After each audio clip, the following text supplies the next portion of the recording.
नमस्कार दोस्तों, मैं हूं देवांग और साइबर वर्ल्ड में आपका स्वागत है। आज के वीडियो में हम बात करने वाले हैं ओएस कमांड इंजेक्शन के बारे में, जिसे कि हम ऑपरेटिंग सिस्टम कमांड्स इंजेक्शन भी कहते हैं। ये भी एक OS टॉप 10 2017 की फर्स्ट कैटेगरी इंजेक्शंस का ही पार्ट है। तो आइए शुरू करते हैं वीडियो को। लेकिन वीडियो में आगे बढ़ने से पहले अगर आप हमारी चैनल पे नए हैं तो नीचे दिए गए सब्सक्राइब बटन पे क्लिक करके बाजू में दिए गए बेल आइकन को दबा के ऑल पे क्लिक करना बिल्कुल मत भूलिएगा, ताकि ऐसी ही साइबर क्राइम, एथिकल हैकिंग और साइबर सिक्योरिटी से रिलेटेड आने वाली हमारी सभी वीडियो की नोटिफिकेशन आपके पास सबसे पहले पहुंचे। तो चलिए चलते हैं लैपटॉप की स्क्रीन के ऊपर और जानते हैं ओएस कमांड इंजेक्शन के बारे में। तो चलिए दोस्तों, आ चुके हैं हम अपने लैपटॉप की स्क्रीन के ऊपर और आज हम जानेंगे ओएस कमांड इंजेक्शन के बारे में कि ओएस कमांड इंजेक्शन क्या होता है, कैसे होता है, कहाँ पे हम उसे फाइंड कर सकते हैं और कैसे हम उसे रेमेडिएट कर सकते हैं। तो चलिए चलते हैं और देखते हैं ओएस कमांड इंजेक्शन। यहाँ पे मैंने लिखा हुआ है क्या क्या हम जानने वाले हैं ओएस कमांड इंजेक्शन के बारे में। तो सबसे पहले हम जानने वाले हैं कि ओएस कमांड इंजेक्शन क्या होता है। जैसे कि आपको इसके नाम से ही पता चल रहा होगा कि ओएस कमांड इंजेक्शन यानी कि जहाँ पे वेब एप्लीकेशन में हम किसी भी OS related, operating system related command को इंजेक्ट करके अगर हम उस वल्नरेबिलिटी को एक्सप्लॉइट करके अगर हम उस वेब एप्लीकेशन से कुछ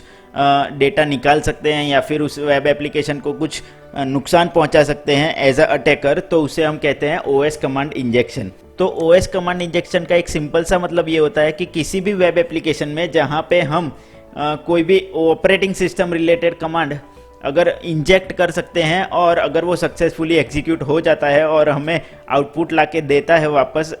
तो उसे हम वहाँ पे उस वेब एप्लीकेशन को ओएस कमांड इंजेक्शन से वल्नरेबल मानेंगे और उस अटैक को हम ओएस कमांड इंजेक्शन अटैक कह सकते हैं। तो यहाँ पे अब हम दूसरे टॉपिक पे आते हैं कि ओएस कमांड इंजेक्शन को हम कैसे फाइंड कर सकते हैं, कैसे ढूंढ सकते हैं किसी भी वेब एप्लीकेशन के अंदर। तो ओएस कमांड इंजेक्शन को फाइंड करने के लिए हमें किसी भी वेब एप्लीकेशन या फिर वेबसाइट के अंदर ऐसी इनपुट फील्ड ढूंढनी है या फिर ऐसा पैरामीटर ढूंढना है जहाँ पे पहले से कोई ओएस का कमांड एग्जीक्यूट हो रहा हो और उस जगह पे हम अपना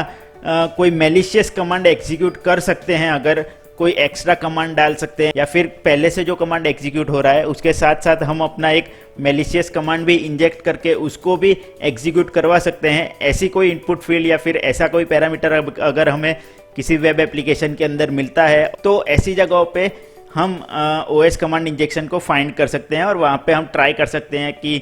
यहाँ पे सच में ओएस कमांड इंजेक्शन हो रहा है, यानी कि हम जो operating system related command inject कर रहे हैं वो सक्सेसफुली एग्जीक्यूट हो रहा है या नहीं। तो अगर हम तीसरे टॉपिक की बात करें कि कहाँ पे और कैसे अराइज होती है ओएस कमांड इंजेक्शन वल्नरेबिलिटी, तो जैसे कि मैंने पहले ही बताया कि किसी भी वेब एप्लीकेशन के अंदर जहाँ पे पहले से कोई भी operating system related command execute हो रहा है, ऐसी जगहों पे अगर हम अपना कस्टमाइज कमांड या फिर हम अपना मैलिशियस कमांड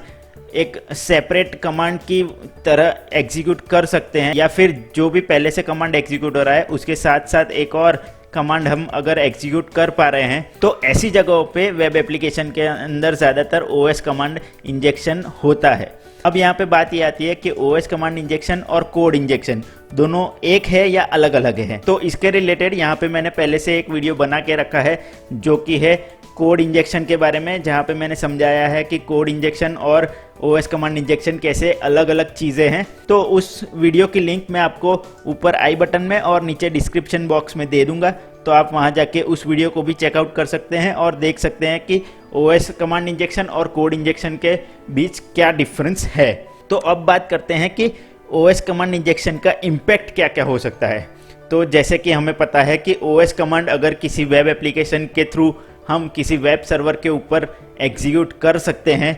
तो ऑपरेटिंग सिस्टम से रिलेटेड जो भी जानकारी हमें चाहिए होगी, यानी कि जैसे कि मान लीजिए हमें ऑपरेटिंग सिस्टम का वर्जन पता करना है, ऑपरेटिंग सिस्टम में अभी फ़िलहाल कौन सा यूज़र लॉग्ड इन है वो पता करना है, कितने यूज़र्स ऑपरेटिंग सिस्टम के अंदर बने हुए हैं, उन सब के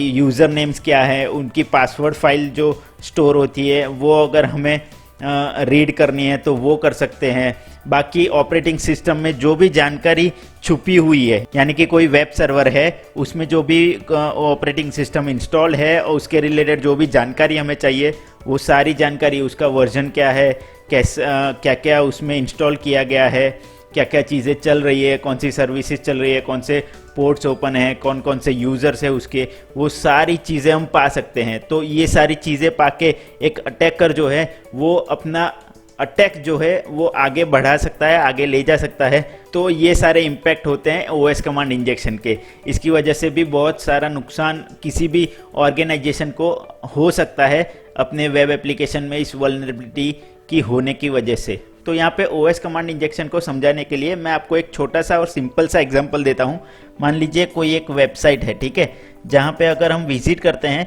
तो वहाँ पे हमें अपने खुद के आईपी एड्रेस को या फिर जो भी हम आईपी एड्रेस डाल रहे हैं वहाँ पे पिंग कर सकते हैं, पिंग कमांड एग्जीक्यूट कर सकते हैं, ठीक है। मान लीजिए एक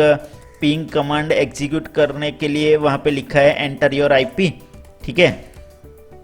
एंटर योर आईपी एड्रेस, और उसके बाद एक इनपुट फील्ड दी गई है, इनपुट फील्ड दी गई है, जहाँ पे ये जो इनपुट फील्ड है जो दी गई है वहाँ पे हम अपना आईपी एड्रेस डाल सकते हैं और सबमिट नाम का बटन होगा, सबमिट नाम का बटन होगा। तो यहाँ पे सबमिट पे हम क्लिक करते हैं तो वो आईपी हमने इनपुट फील्ड में जो डाली है वो आईपी को हम पिंग कर पा रहे हैं या नहीं कर पा रहे हैं, वो हमें जानकारी देगी ये वेबसाइट, ठीक है। तो यहाँ पे कमांड को अगर हम समझे तो कैसे होगा कि पिंग, फिर हमने जो आईपी डाला है, मान लीजिए हमने डाला है 172.0.0.1, इसकी जगह पे हमने कोई भी एक आईपी एड्रेस डाला है, ये इनपुट फील्ड में हम एंटर करते हैं, ठीक है। तो ये यहाँ पे ऐसा कमांड एग्जीक्यूट होता है, ठीक है, पिंग स्पेस आईपी एड्रेस। तो मान लीजिए अब इनपुट फील्ड में इस आईपी एड्रेस की जगह या फिर इस आईपी एड्रेस के साथ साथ यहाँ पे कोलन लगा के हम अपना एक और कमांड डाल देते हैं। मान लीजिए यहाँ पे हम डाल देते हैं हु एम आई भी एक ऑपरेटिंग सिस्टम रिलेटेड कमांड है। तो मान लीजिए हमने ये इनपुट फील्ड के अंदर जो दी गई है उसके अंदर हमने पहले आईपी एड्रेस डाला जिसको हमें पिंग करना है, यानी कि जो वेबसाइट हमें फैसिलिटी दे रही है, और उसके बाद एक छोटा सा कोलन लगा के हमने अपना कमांड, मैलिशियस कमांड एग्जीक्यूट किया जो कि है हु एम आई, यानी कि जो बताता है कि कौन सा यूजर अभी लॉग्ड इन है सर्वर के ऊपर। तो यहाँ पे ये कोलन के बाद का कमांड अगर हमारा सक्सेसफुली एग्जीक्यूट होता है, मान लीजिए पिंग भी हो रहा है, ठीक है, मान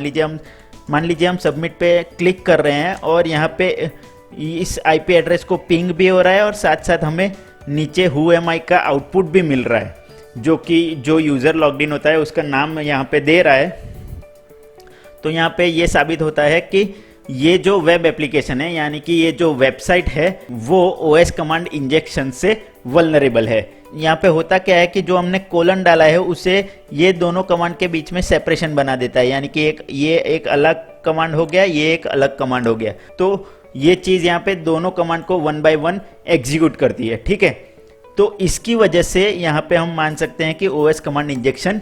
हो सकता है। तो ये एक छोटा सा और सिंपल सा एग्जांपल था कि कैसे हम ओएस कमांड इंजेक्शन को ट्राई कर सकते हैं, कैसे हम आइडेंटिफाई कर सकते हैं कि सच में ओएस कमांड इंजेक्शन कहाँ पे होता है और सच में हुआ या नहीं हुआ। तो आइए अब लास्ट में जानते हैं कि कैसे हम ओएस कमांड इंजेक्शन को रेमिडिएट कर सकते हैं। तो यहाँ पे मैंने लिखा है कि हाउ टू रेमिडिएट और mitigate the OS command injection. उसमें सबसे पहला पॉइंट है कि never call out OS commands from the application layer code,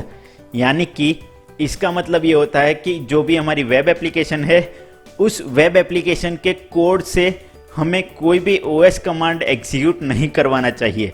उस वेब एप्लीकेशन के कोड के अंदर, यानी कि जो भी हमारा वेब एप्लीकेशन है उसके बैकएंड में जो कोड चल रहा है उस कोड के अंदर हमें कोई भी ऑपरेटिंग सिस्टम से रिलेटेड कमांड एग्जीक्यूट हो ऐसा कोड एंटर नहीं करना चाहिए, या फिर ऐसा कोड हमें कभी भी कॉल नहीं करना चाहिए। तो अब यहाँ पे दूसरा पॉइंट ये आता है कि implement the functionality using APIs from the safer platform. तो मान लीजिए हमें अपनी वेब एप्लीकेशन के अंदर कोई फंक्शनलिटी यूज़ करनी है जिसमें हमें OS कमांड को एग्जीक्यूट करवाना पड़ रहा है, ठीक है। तो ऐसी सिचुएशन में हम क्या करेंगे कि OS कमांड को हम हमारे एप्लीकेशन लेयर के कोड के अंदर कॉल करने के बजाय हम किसी एक सेफर प्लेटफॉर्म की API को यूज़ कर सकते हैं, जिससे कि हमारा जो कोड है वो भी सेफ रहे, यानी कि हमारी वेब एप्लीकेशन भी OS कमांड इंजेक्शन से वल्नरेबल ना हो और हमारी फंक्शनलिटी भी हम यूज़ कर पाएँ। तो यहाँ पे अगर हम तीसरे पॉइंट की बात करें तो तीसरा पॉइंट ये है कि input validation against white list of permitted values, यानी कि हमने जो भी हमारी वेब एप्लीकेशन के अंदर जो भी वैल्यूज़ को हमने वाइट लिस्ट किया हुआ है वो अगर इनपुट हो रही है तो उनका हमें इनपुट वैलिडेशन ज़रूर करना चाहिए हमारे कोड को एग्जीक्यूट होने से पहले। यानी कि जो क्वेरी एग्जीक्यूट हो रही है, कोई यूज़र या फिर कोई भी अटैकर अगर इनपुट डाल रहा है और सबमिट पे क्लिक कर रहा है जिसकी वजह से जो क्वेरी एग्जीक्यूट हो रही है, तो उस क्वेरी के इनपुट के अंदर हमें हमेशा इनपुट वैलिडेशन करना चाहिए। तो दोस्तों ये थी सारी चीज़ें ओएस कमांड इंजेक्शन के बारे में। तो आई होप कि आपको ओएस कमांड इंजेक्शन के बारे में सब कुछ समझ में आ गया होगा। तो दोस्तों इसी के साथ आज के वीडियो में बस इतना ही। आशा करता हूं कि आपको ओएस कमांड इंजेक्शन के बारे में सब कुछ समझ में आ गया होगा, सब कुछ जानने को, नया कुछ सीखने को मिला होगा। तो अगर आपको हमारा ये वीडियो पसंद आया है तो इसे लाइक और शेयर ज़रूर कर दीजिएगा ताकि ज़्यादा से ज़्यादा लोग इस वीडियो को देखकर ओएस कमांड इंजेक्शन के बारे में सीख सके। और अगर आपको इस वीडियो से रिलेटेड कोई सवाल या फिर कमेंट या फिर कोई भी सजेशन है तो आप हमें नीचे कमेंट सेक्शन में कमेंट करके ज़रूर बता सकते हैं। तो इसी के साथ मिलता हूं मैं आपसे अगले वीडियो में ऐसे ही नए किसी साइबर क्राइम, एथिकल हैकिंग या फिर साइबर सिक्योरिटी से रिलेटेड एक और नए टॉपिक के साथ। तब तक के लिए goodbye, take care and as always be aware, connect with care.